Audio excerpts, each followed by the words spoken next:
Hello, listeners. Hope you're doing well. Yes, hello everyone. Have you ever felt like your daily to-do list is actually a trap, holding you back from real productivity?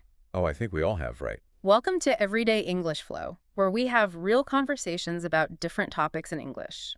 Today, we're going to master exactly 4 major strategies for time management and focus. 4 very distinct, actionable strategies. Exactly. And I highly recommend that you stick around until the very end because we have a special bonus waiting for you. It's a really good bonus today, too. It is, yeah. So it is so great to have you here today to discuss this. Oh, thanks for having me. I mean, what we are exploring today is truly transformative, honestly, because we're looking at how to actually operate in the modern world without completely burning out. Right. Which is so common nowadays. So common. Yeah. And because this deep dive is tailored for advanced language learners, specifically targeting that C1 English level, we are going to naturally explore the real high-level vocabulary that professionals use. Yeah, the actual words they use when they talk about these concepts. Exactly. You're going to hear advanced phrasal verbs, specific idioms, and we will make sure the meaning is crystal clear from the context. So you can start using them in your own career right away. Yep, exactly. Okay, let's unpack this. Before we dive into the specific mechanics, I want to kind of frame what we're doing today for you, the listener. Right, set the stage. Right. We aren't just rattling off generic life hacks here. We are acting as your friendly information givers, really analyzing some profound concepts that are believed by important people like Dr. Cal Newport and Dr. Andrew Huberman to completely rewire how the human brain approaches work. Yet we are looking at the psychology, the biology, and honestly, the harsh realities of managing our time. And that harsh reality usually starts the moment we, sit down at our desk with a cup of coffee. Oh, absolutely. I mean, most people's default setting is to grab a piece of paper or open a digital app and just write down every single thing they hope to achieve that day. Guilty as charged. I mean, I love my to-do list. We all do. I get a little hit of dopamine every single time I cross something off, Right. That little check mark feels amazing. It really does. But apparently, this is believed by experts like Cal Newport to be a fundamentally broken system. It is. So why is relying on a to-do list a trap? Well, basically because a to-do list operates in the realm of fantasy, not reality. Fantasy. Yeah, think about it. When you write a list, you are essentially just creating a catalog of your intentions. You're writing down what you wish you could do. But that piece of paper or that app has absolutely no connection to the laws of physics, right? Or the actual minutes available in your day. Wow, yeah, it's just a wish list. Exactly. It doesn't factor in the 45-minute commute you have to do or the sudden urgent phone call or, the fact that your brain literally cannot do high-level cognitive work for 8 hours straight. Right, you get tired. Exactly. So if the to-do list is fantasy, what is the alternative? How do we ground this in reality? Yeah, what's the actual fix here? The alternative is our very first strategy today, which is a practice called time blocking. Time blocking. Right. Instead of just listing tasks, time blocking involves grappling with the actual available hours in the day. Grappling with it. I like that image. Let's look at that phrase. Sure. Because normally you hear grapple with in the context of wrestling or fighting, right? Yeah. Like 2 athletes grappling on the floor to get control over each other. Exactly, like in a martial arts match. So you're saying we have to mentally wrestle with our time. That is precisely the metaphor, yeah. To grapple with something means to try very hard to understand or solve a difficult problem. It's an active struggle. Very active. You aren't just passively looking at your time. You're actively fighting to organize it. Right.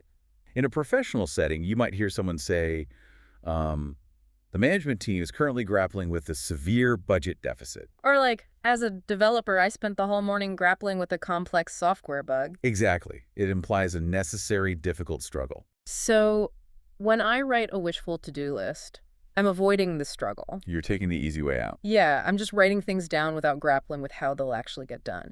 But when I time block, I am actively grappling with the reality of my schedule. You hit the nail on the head. So walk me through the mechanics of that. How do you actually do it? Okay, so you start by looking at your calendar and identifying your hard commitments. Like things you can't move. Right, these are the non-negotiables. Let's say you have a staff meeting at 10 a.m. that lasts an hour, and you have to leave the office at 3:8 p.m. to pick up your kids from school. Right, pretty standard day. Yeah.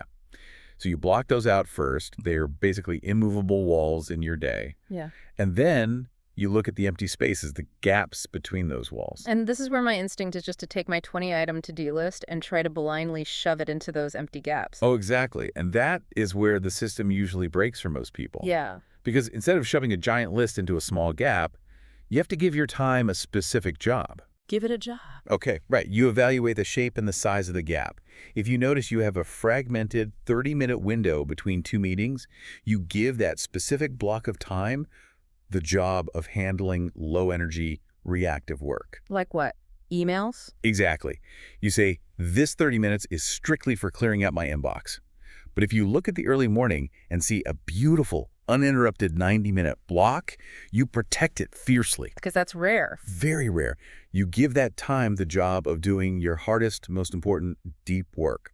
There is a really fascinating word that comes up in high-level discussions about this disconnect between our lists and our actual time. Oh, which word? The word is orthogonal. I hear it in tech and academic circles all the time, and I want to highlight it for our advanced English learners. Yes, orthogonal is a fantastic piece of advanced vocabulary. It's spelled O-R-T-H-O-G-O-N-A-L, right? That's right. Mathematically, it actually means intersecting at a right angle. Okay, like perpendicular. It's exactly.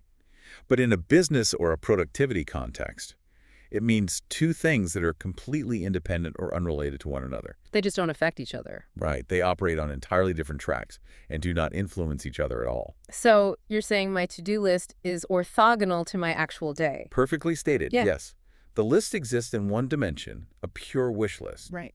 And your day exists in a completely different dimension, a physical reality made of meetings, traffic, fatigue, and interruptions. Because they are orthogonal, the to-do list doesn't care if you only have 20 free minutes all day. It doesn't care at all. It still demands that you finish a 3-hour project. Wow, yeah. So trying to navigate your workday by just looking at an orthogonal list Yeah. and asking, what should I try to do next, is incredibly anxiety-inducing. It really is. I mean, it creates this underlying sense of failure. Definitely. If I have 20 things on the list and I only do 4, I go to bed feeling like I failed, even if I worked incredibly hard for those 4 things. Right, because the list was a fantasy to begin with. It's almost like a to-do list is a child's letter to Santa Claus, you know? Just an endless wish list of toys with absolutely no concept of money or how much things cost. That is a perfect analogy. Whereas time blocking is like a strict accountant sitting down with a financial budget. What's fascinating here is how accurate that accountant analogy really is. Oh. Because an accountant doesn't deal in wishes. No, they deal in hard numbers. Exactly. They look at the exact amount of dollars in the bank account, and they assign every single dollar a job. If the money isn't there, you simply can't spend it. Period. Right. Time blocking does the exact same thing for your minutes. It forces you to see what you can actually afford to do. So it actually lowers your anxiety. It does, because it forces you to confront reality rather than living in the fantasy that you somehow have 36 hours in a single day. But let me push back a bit on this. Oh, for it. If I plan out every single block of my day like a strict accountant, what happens when reality hits? Like an interruption. Yeah. What happens when my boss calls with an emergency at 11 a.m. and my beautiful, perfect time blocks get completely destroyed? Doesn't that just create a different kind of anxiety? This raises a very important question, and honestly, it is a common misunderstanding of time blocking. Oh, really? Yeah. The goal is not to perfectly predict the future. The goal is to always have a plan for the time that remains. Okay, explain that. So when your boss calls with an emergency and ruins your 11 a.m. block, you don't panic. You simply take 5 minutes after the call, look at the remaining blocks in your day, and adjust them based on this new reality. You just shift things around. You erase and redraw the blocks. You are constantly grappling with the time you have left, rather than giving up completely. I see. So the act of making the plan is actually more important than the plan itself perfectly executing. Exactly. You're just maintaining constant awareness of your budget. Yes, exactly. Speaking of budgets, if we are realizing that time is a strictly finite resource, that naturally flows into our second strategy, which is much more aggressive. It is a big step up. But really quickly, before we get into our second major strategy, I want to take a moment to check in with you, the listener.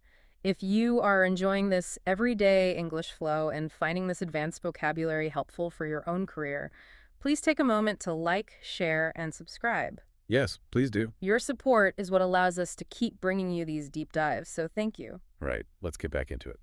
So if our first strategy was time blocking, Our second strategy takes that concept and puts a massive concrete wall at the end of it. A very firm wall. It's called fixed schedule productivity, and it explores the innovation of constraints.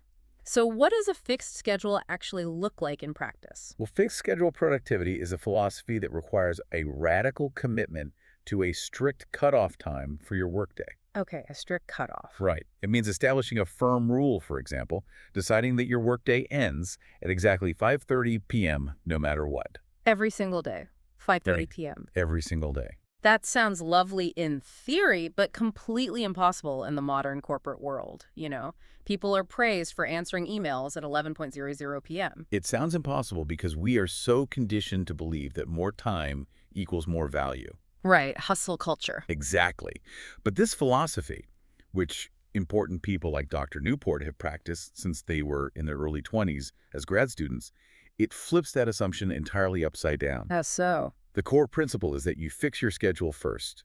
The 5:30 p.m. cutoff is the absolute foundation. And then you work downstream from that rule for everything else in your life. Downstream. That's a very evocative word. That is, yeah. We use it all the time in business, but let's make sure the mechanics of it are clear for our learners. We're using a river metaphor, right? Yes. Yeah. Literally, water flows down a river from its source. Right. Metaphorically, when you work downstream, you are dealing with the consequences, the subsequent steps, or the secondary decisions that are dictated by a primary upstream decision. Could you give us an example of how a professional might use that in a meeting? Certainly. A manager might say, the executive team decided to cut our software budget upstream, which is causing a lot of downstream delays for our engineering department. So the upstream decision forces the downstream reality. Exactly. In the context of productivity, fixing your schedule at 5:30 p.m. is your upstream source. Okay, I follow. Every choice you make about what projects to accept, how many meetings to attend, or how long to spend on an email, all of that must happen downstream from that unchangeable reality. Okay, I have to challenge this. Let's hear it. Let's say I have a massive, ambitious goal. I want to write a novel, or I want to get promoted to senior director, or I'm launching a new startup. Yeah. If my hard stop is 5:30 p.m., I just don't see how I get everything done. My immediate reflex is to think, I just need to stay up until 2.0 a.m. for the next 3 months. And that reflex is exactly the trap this system is designed to eliminate. Really? Yes. You were relying on brute force. You were trying to throw hours at it. Wait, throw hours at it. Mm. I hear this idiomatic phrase everywhere, especially in startup culture.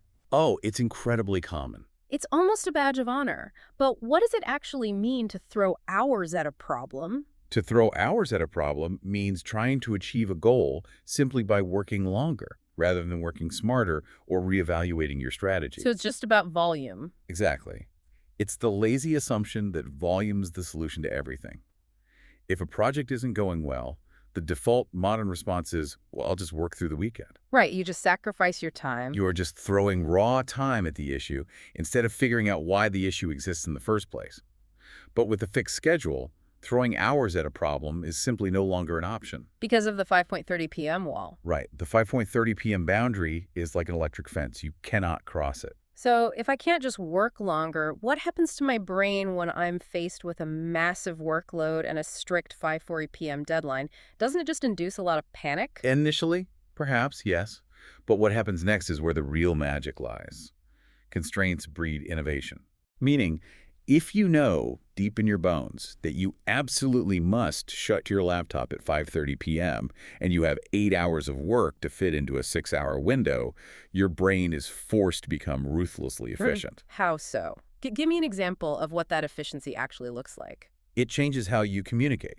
For one, you stop accepting every single meeting invite. Oh, that's hard to do. It is, but you start saying to colleagues, hey, I can't do a 45-minute call, but if you send me the document, I'll leave my thoughts in a 5-minute voice note. Wow, that saves 40 minutes right there. Exactly. You stop endlessly tweaking the formatting of a presentation and focus only on the core data. You realize that out of the 20 things you thought were urgent, only 3 actually move the needle. So the constraint forces you to innovate your workflow. It absolutely forces it. Here's where it gets really interesting. This system isn't just about managing time, it's about managing your boundaries. Precisely. It acts like a filter for what you even allow into your professional life. If my boss comes to me at 4 p.m. with a massive new initiative, and I know I have a strict 5:30 p.m. cutoff, I can't just quietly absorb the work and sacrifice my evening. Exactly. And this is how you survive in the corporate world with this system. Right, because you can't just ignore your boss. No, you don't just say, no, I'm going home. Yeah. You use the constraint to force a conversation about capacity. Oh, I like that. How do you phrase it? You say something like, I would love to tackle this new initiative. However, looking at my time blocks, I am completely at capacity until Friday at 5:30 p.m. Which of my current projects would you like me to pause so I can focus on this new one? Wow.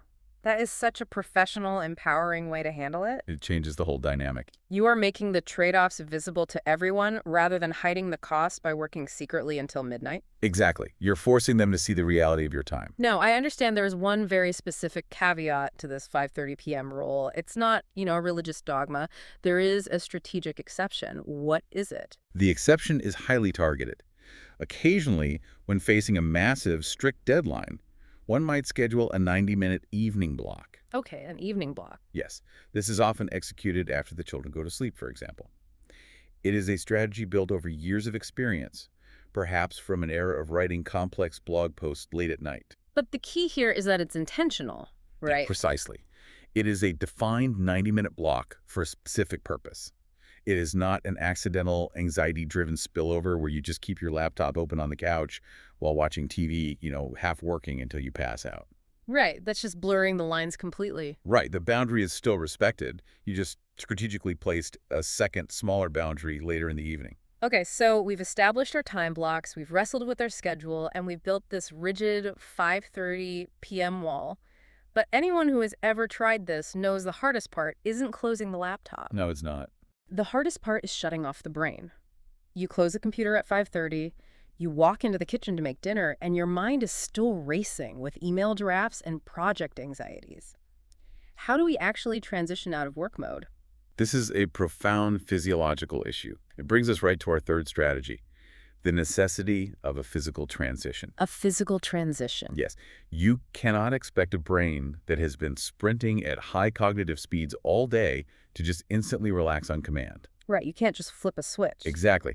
Neurobiologists, including Dr. Andrew Huberman, heavily emphasize that our cognitive function and our physical movement are deeply fundamentally connected. In fact, they are inextricably linked. Oh, inextricably linked. What a stunning high-level collocation. I want to make sure our listeners really grasp the weight of that phrase. It's a powerful one. Let's break it down. Okay, so when two things are inextricably linked, it means they are impossible to untangle, separate, or escape from. Yeah. Think of a complex knot where the threads are so tightly woven that pulling one just tightens the other. You literally cannot isolate them. Right. In this context, the health of your brain and the movement of your body cannot be separated. Exercise isn't just a hobby to look good. It is a fundamental requirement for neurochemical regulation. That's a great way to put it. Do you have an example centers for that? Sure. You might hear an economist say, the prosperity of the middle class is inextricably linked to accessible education. One simply cannot exist without the other. That makes perfect sense. So, if cognitive function and physical movement are inextricably linked, how do we use that to our advantage at 5:30 p.m. to stop thinking about work? We use it as a psychological circuit breaker. Let's look at a very specific routine that highly productive people use. Immediately following the end of the workday, right at that 5:30 p.m. cutoff, they engage in a dedicated 45 to 50-minute weightlifting session. Right away. Right away. Many people built garage gyms during the pandemic, which makes this transition incredibly frictionless. You walk out of the home office and you walk straight into the garage. So before you even say hello to your family or start cooking dinner, you go lift heavy things. Why does that work so well? Because it forces an immediate shift in your biology and your attention. When you are under a heavy barbell holding significant weight, your brain cannot afford to ruminate on a stressful email. Oh, that's true. You'd drop it. Exactly. The physical demand of the exercise requires 100% of your central nervous system's attention. You must be completely present in your physical body, or you will drop the weight and hurt yourself. It literally yanks you out of the abstract digital world and drops you back into the physical world. Exactly. And physiologically, intense exercise helps clear out the cortisol, the stress hormone that has been building up in your bloodstream all day from various work crises. So it's literally chemically changing your brain state. Yes. By the time you finish that 15-minute session, take a shower, and sit down at the dinner table, your neurochemistry is entirely shifted. The work mindset has been structurally dismantled. Wow. The transition from stressed worker to present family member is complete. And it serves a dual purpose, doesn't it?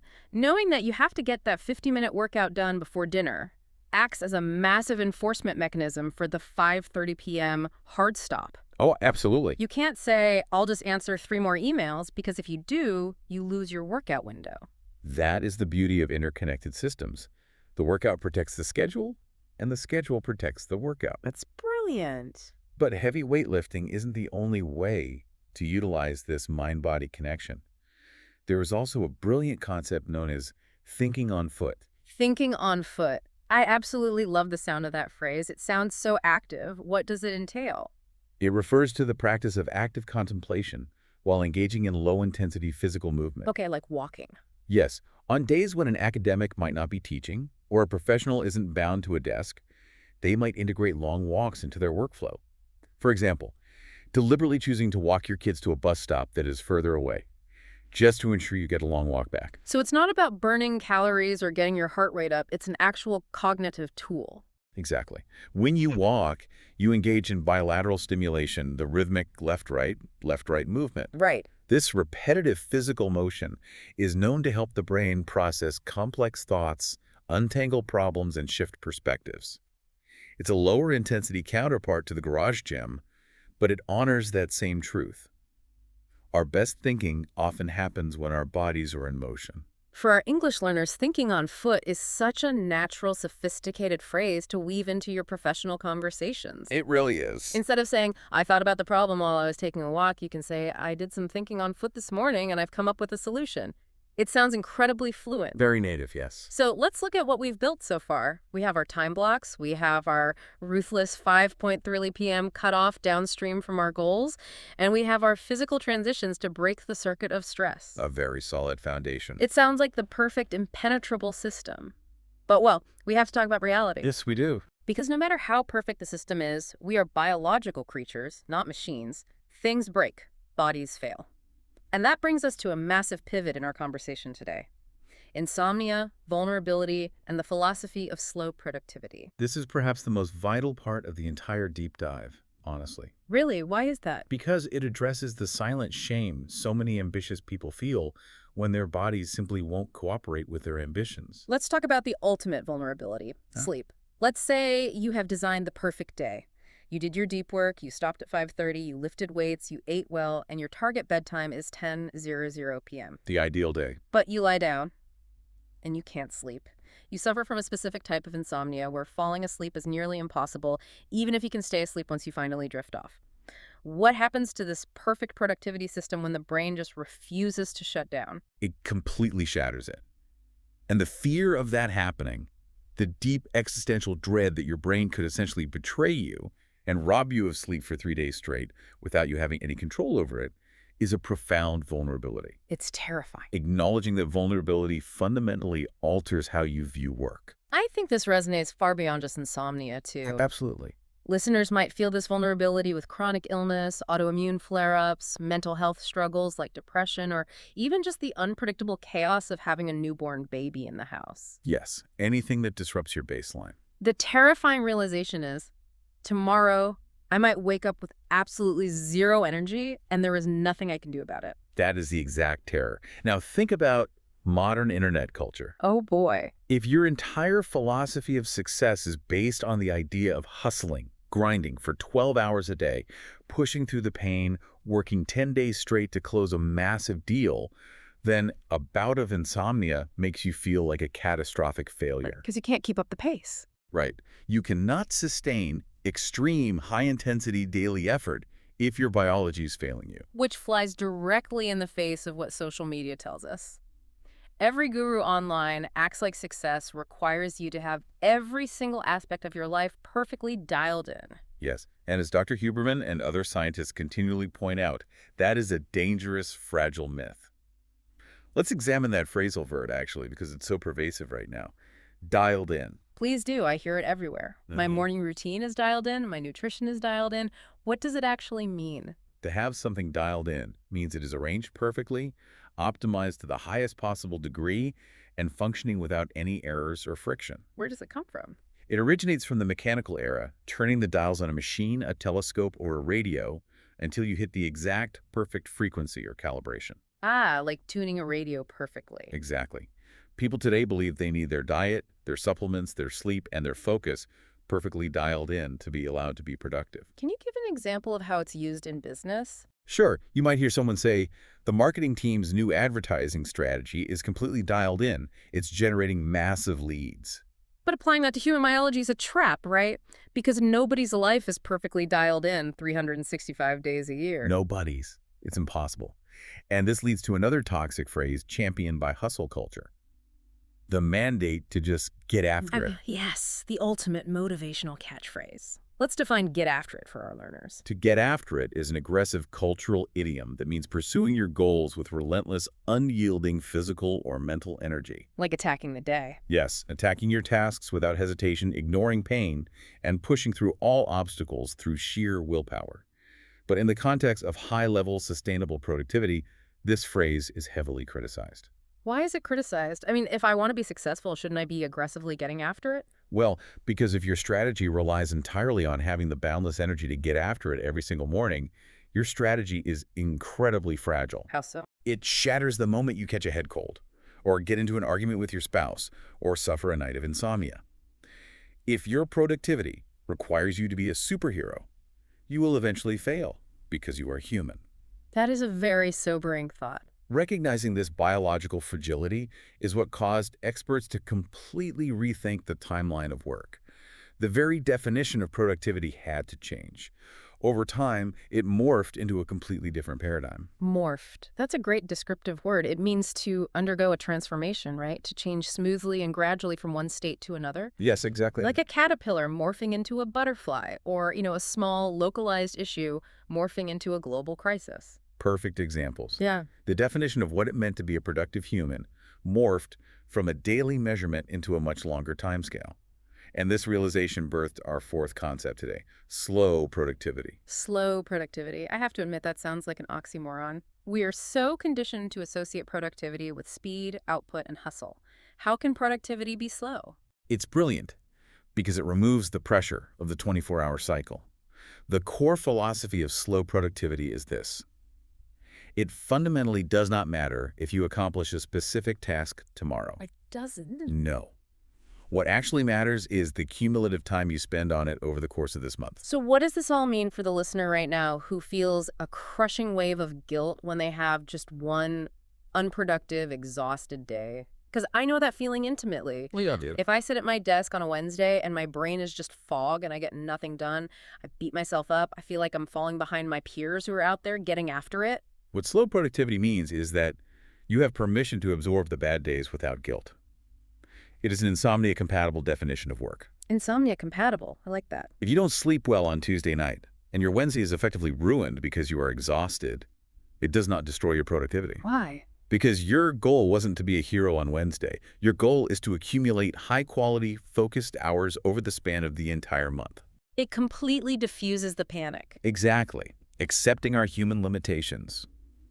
The colds, the jet lag, the unpredictable moods, the sleepless nights actually makes us more resilient workers. Because we don't break when things go wrong. Right. Because when Wednesday goes poorly, you don't spiral into anxiety. You simply say, today is a low-energy day. I will rest or do mindless admin work, and I will return to the hard work on Thursday or Friday when my energy returns. And over a month, that evens out. Over the timeline of a month, those 1 or 2 bad days are statistically insignificant as long as the overall trend is consistent. That is deeply relieving. It takes the microscope off today and encourages us to step back and look at the whole picture. Exactly. But if we aren't judging our success by how much we sweat and hustle on a single Tuesday, how do we measure success? How do we know we are actually making progress? This brings us to our final strategy. Deep work, decades, and defeating distraction. Right, if the daily to-do list is a trap and the monthly view is more forgiving, the ultimate measure of profound success is consistency in the long game. The goal, stripped of all the fluff, is actually quite simple. What is it? Securing 60 to 90 minutes of deep work at least 5 days a week. Let's define deep work clearly. We aren't talking about answering emails or sitting in Zoom meetings, right? Not at all. Deep work is purely uninterrupted, high-concentration cognitive effort. So no distractions. Zero. It is writing code, drafting a complex legal argument, designing a new architecture, or writing a book chapter. No phone, no Slack messages, no quick checks of the news, just pure focus. Wow, just pure focus. And experts note a fascinating psychological quirk. If one does not achieve these 5 days of deep work a week, it actually leads to a baseline sense of unhappiness. Human beings crave the meaning that comes from deep, unbroken focus. But notice the math there. 60 to 90 minutes. That's an hour and a half. We aren't talking about locking yourself in a cabin for 8 hours a day of grueling deep work. No, not at all. That's incredibly achievable. Almost anyone can find 90 minutes if they grapple with their schedule. Exactly. But how you find that 90 minutes must adapt to the season of your life. What do you mean by season? Well, a rigid system will break, but a seasonal system flexes.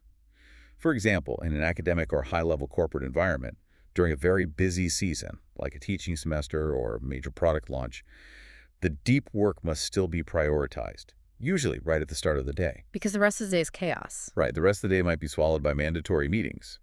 However, during a slower season, like the summer, for a professor, the entire day might be structured around extended periods of deep work. So the schedule breathes. It expands and contracts based on the demands of reality, rather than forcing the same rigid template every single week. Yes, and you build specific defensive structures to protect that deep work. For example, you might design hard rules. 0 meetings allowed on Mondays and Fridays. None. I love that rule. And then you take all your necessary but annoying admin tasks, the expense reports, the quick sync calls, the emails, and you cluster them into Tuesday, Wednesday, and Thursday afternoons. That is a brilliant defensive tactic.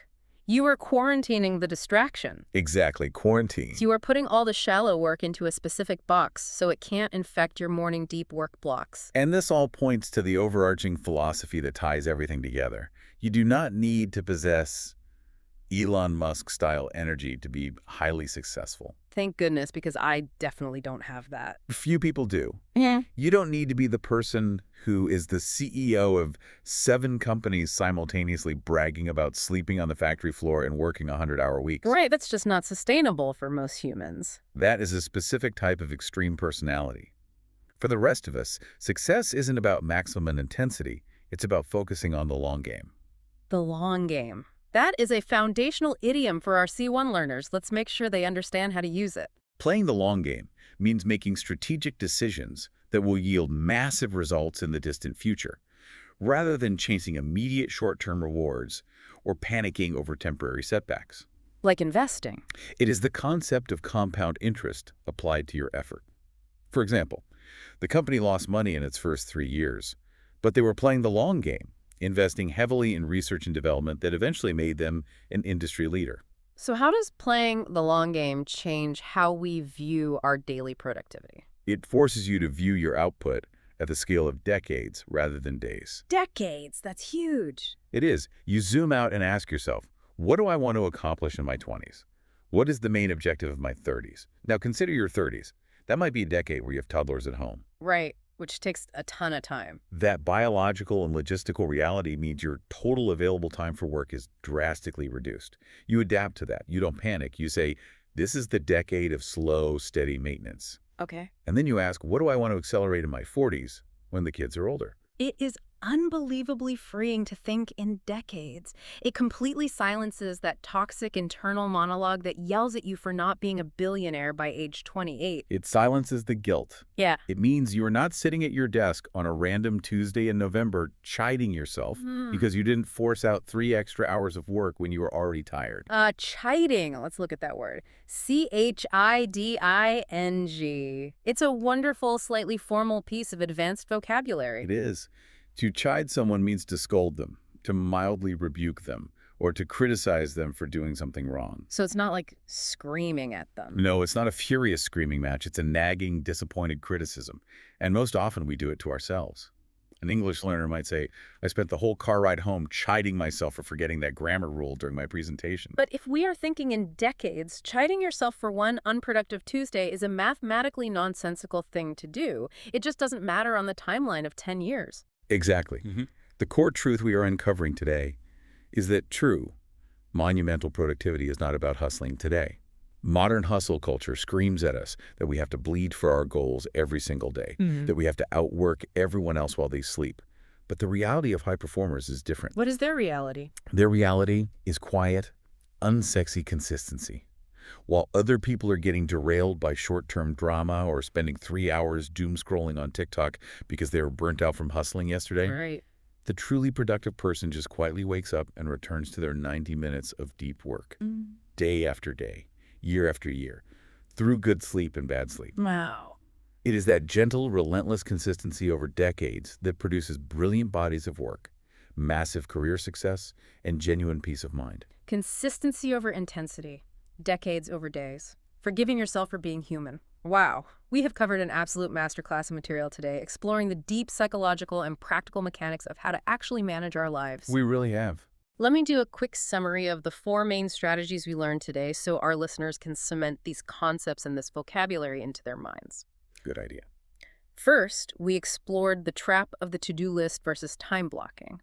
We learned that to-do lists are orthogonal to reality, and we must instead grapple with the actual hours we possess, giving our time-specific jobs. Right. Second, we examined fixed schedule productivity.